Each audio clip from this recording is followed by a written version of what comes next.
Daisy Head Mayzie by Dr. Seuss. It's hard to believe such a thing could be true, and I hope such a thing never happens to you. But it happened, they say, to poor Mayzie McGrew, and it happened like this. She was sitting one day at her desk in her school in her usual way, when she felt a small twitch on the top of her head. So Mayzie looked up, and she almost dropped dead. Something peculiar was going on there. A daisy was sprouting right out of her hair. Behind her was sitting young Herman Butch Strudel. This looks like a daisy up here on her noodle. It doesn't make sense. Why, it couldn't be so. A noodle's no place for a daisy to grow. Then up spoke another boy, Einstein Van Tass, the brightest young man in the whole of the class. It's a very odd place to be sprouting a daisy, but nevertheless, one is growing on Mayzie. Hey, look it, cried Butch, right here in this room. Daisy Head Mayzie, she's bursting in bloom. Miss Sneecher, the teacher, came rushing up quick. Such nonsense, some child here is playing a trick. Which one of you boys stuck that thing in her hair? You know that a daisy could never grow there. But, teacher, said Butch, I saw the thing rise, right out of her head with my very own eyes. Just give it a yank if you think I tell lies. But Miss Sneecher had heard quite enough of this talk. Mayzie, hold still, let me get at that stalk. Ouch! Hollered Mayzie. Quit yanking, Butch said. You're giving her pains. I'll bet that those roots go way down in her brains.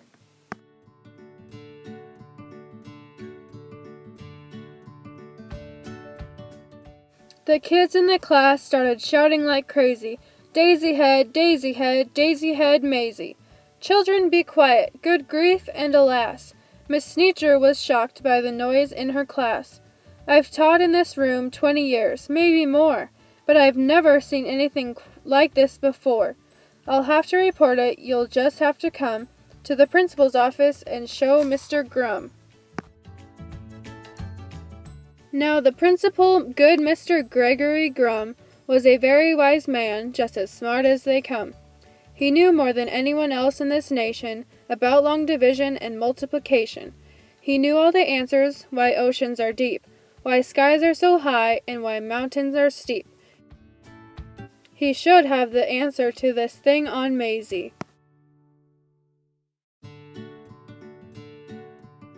My word, he declared, it's a genuine daisy. I've seen them quite often in fields growing wild, but never before on the head of a child.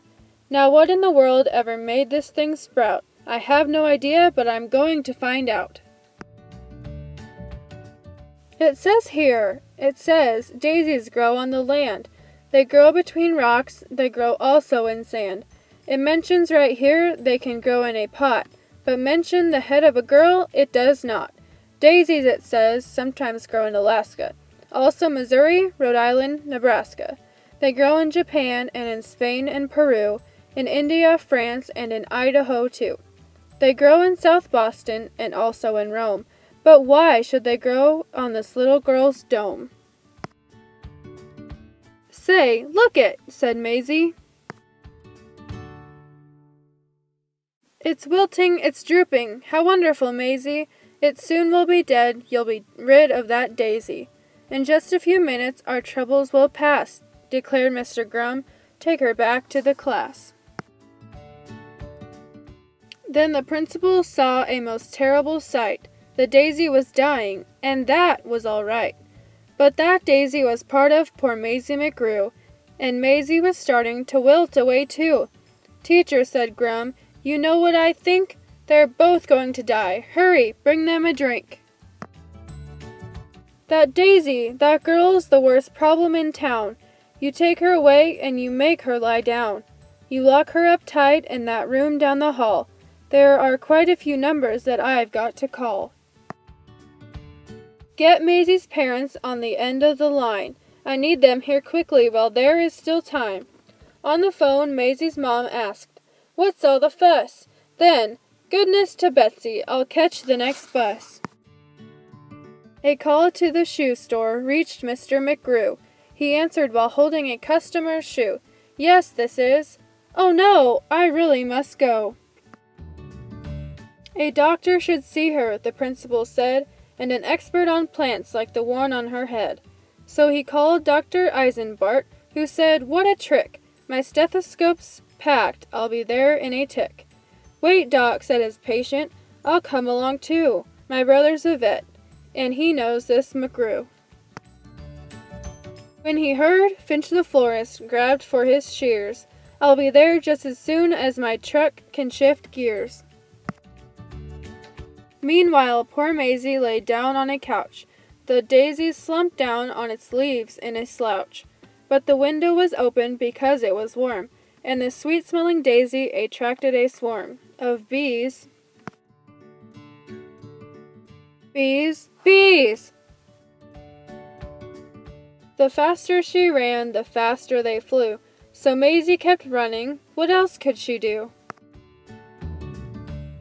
She attempted to hide behind Officer Thatcher, who cupped out his hand like a bumblebee catcher.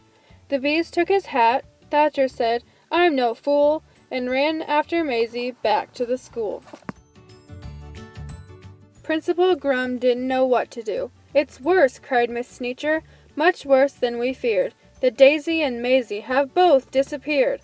Behind her came charging Mr. McGrew, chased by a customer chasing his shoe. Finch the florist, Dr. Eisenbart too, Dr. Eisenbart's patient, and Mrs. McGrew. Then through the window with Officer Thatcher, who slammed the pane shut so the bees couldn't catch her, jumped Mayzie McGrew to the floor in a splatter, with the daisy still there, except taller and fatter. My poor little daughter, the daisy, it's true. I'm going to faint, cried Mrs. McGrew.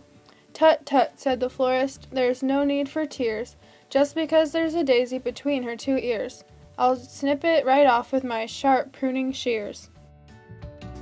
She's my patient, don't touch her, you must stand apart. We have to have room, said Doc Eisenbart. I think that Mayzie and her plant could help me get a research grant. Then the door opened wide, and the mayor stepped inside. At meetings and greetings there was none to compare. He was best at long speeches, chock full of hot air. I promise, my friends, that if I am re-elected, this daisy on Mayzie will be disconnected. The law of our fathers is simple and sound. Daisies belong and should stay in the ground. The rest are illegal. We'll bar them from town. From the back came a voice, sometimes loud, sometimes slick, of a wheeler and dealer who knew every trick. I'm Finangle the agent. You've heard of me, I'm sure. I represent young What's-His-Name and others now on tour. But Mayzie, you're so special, please let me shake your hand. Your talent is a wondrous thing, unique in all the land. Daisyhead Mayzie, spelled out in bright light, will draw kids in the day and parents at night. Daisyhead Mayzie, you've got quite an act. Just stick with me, kid, and sign this contract. Your flower needs to sign too. Her mother said, Mayzie, don't be a fool, and the principal begged her not to leave school. But Mayzie didn't stop to blink. She signed her name in think-proof ink, and the daisy signed too. Daisyhead fever was gripping the nation. It had quickly become a worldwide sensation. Daisy had burgers and Daisy had drinks. Daisy had stockings and Daisy had sinks. Daisy had buttons and Daisy had bows. Mayzie was famous, the star of her shows.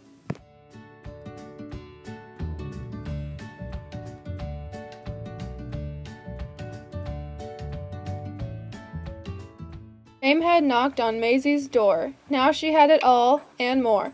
Piles of money stacked in tens. But what is money without friends? A dream had led her far astray. That was the price she had to pay. Mayzie McGrew ran night and day, nowhere to go, nowhere to stay, because she was sure that everyone must have written her off in total disgust. Over and over again in her head, these are the words that poor Mayzie said. I can never go home, nobody loves me, nobody loves me, nobody loves me.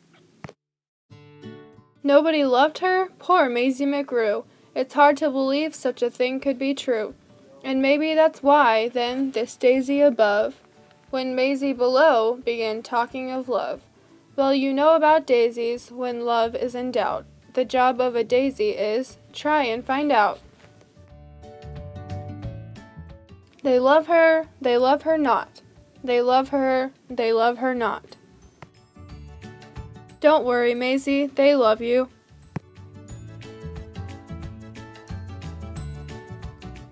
They love me. Well, that's how it all happened. The thing went away, and Mayzie McGrew is quite happy today, back at her studies and doing just great in all of her subjects in room number 8. And concerning that daisy, you know that it never grew out of the top of her head again ever. Well, it practically never popped up there again, excepting occasionally, just now and then. And after all, I'm getting used to it. The end.